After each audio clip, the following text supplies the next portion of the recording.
Hello YouTube, welcome to my garage. It has been a while since I last did a video update on the Lotus. In the last couple of videos I had some comments asking how is the performance of the shifter that I installed, and I have made a lot of excuses not to answer these. Honestly, I've been a little busy with work and I wanted to get a couple drives in before I gave you all my review or opinion on the shifter. So today I'm going to take the Elise out to a Cars and Coffee located a town over. So while I am going on about the shifter and my thoughts on it, you all can enjoy the cool cars I videoed during that event. So for this video, I'm playing with my Insta 360 camera for the video, and so some of the shots may seem weird, um, or the audio is terrible. I pretty much could not get any like in-car audio to really come through. If I'm talking while I'm driving, you can't really hear anything.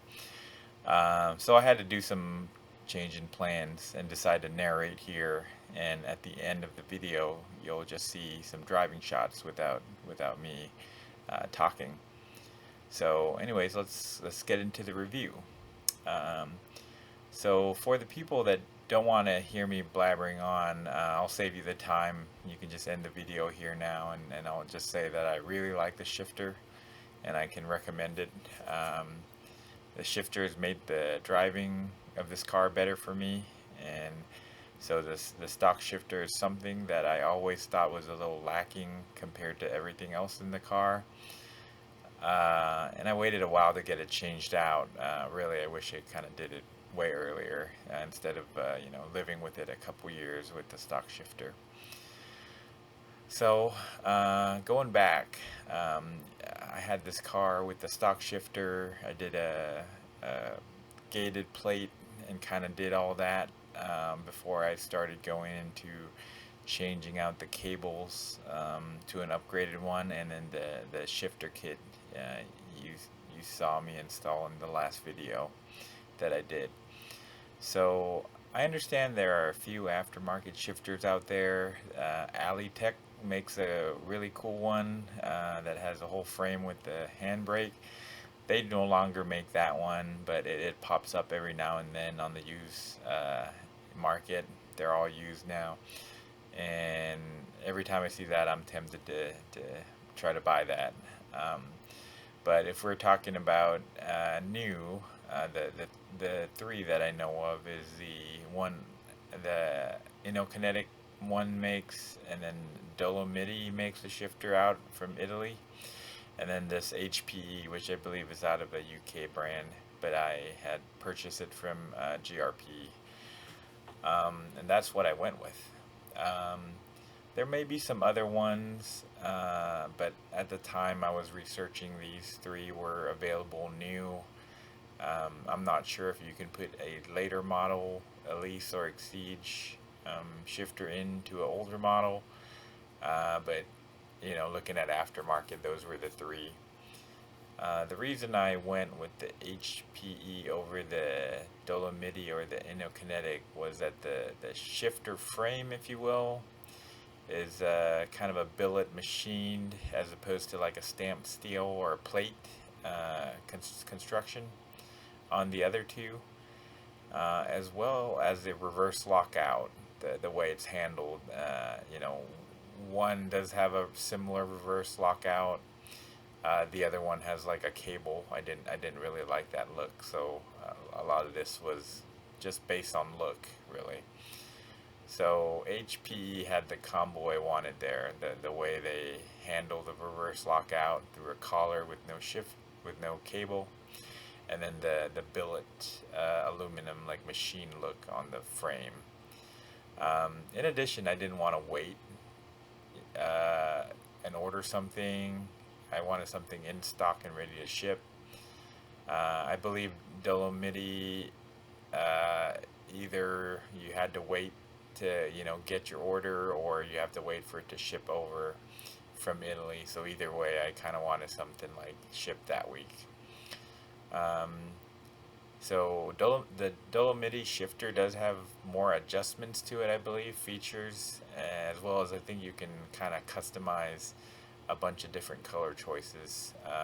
Kinetic does have some color choices as well, but I think they're limited to like 3 plates or three, um, you know, some obvious ones to choose from. The HPE shifter doesn't have any of that, so you kind of just buying what you get. The HPE shifter does have adjustment on the crossgate throw, but there are like 2 holes, so you choose one or the other. Not You can't fine tune that, um, and that's to side movement on the shifter. The HPE shifter does come with a new shift knob. That shift knob is a different thread pattern. I think it's an M14 or M12 as opposed to an M10. Uh, Different than the factory one. So if you have like a favorite knob that you bought for the factory one, uh, it may not work. You may have to get it rethreaded. That's what I did, or buy a new one. So going on to the driving impressions. I do have the Innokinetic upgraded cable, and this combo is great. So everything is more precise, and everything just kind of clicks into each gear. There's not any perceivable play or wiggle to the console, or vagueness. I don't second guess if I'm gear or not. So I'm really happy with this combo. Um, that being said, I also have driven another Elise with an older Innokinetic shifter, and that also feels great. Um, so I believe all these shifters are probably all pretty darn good. Um, and it's going to improve on the stock shifter, so I don't think there's any wrong choices really here, whichever way you go.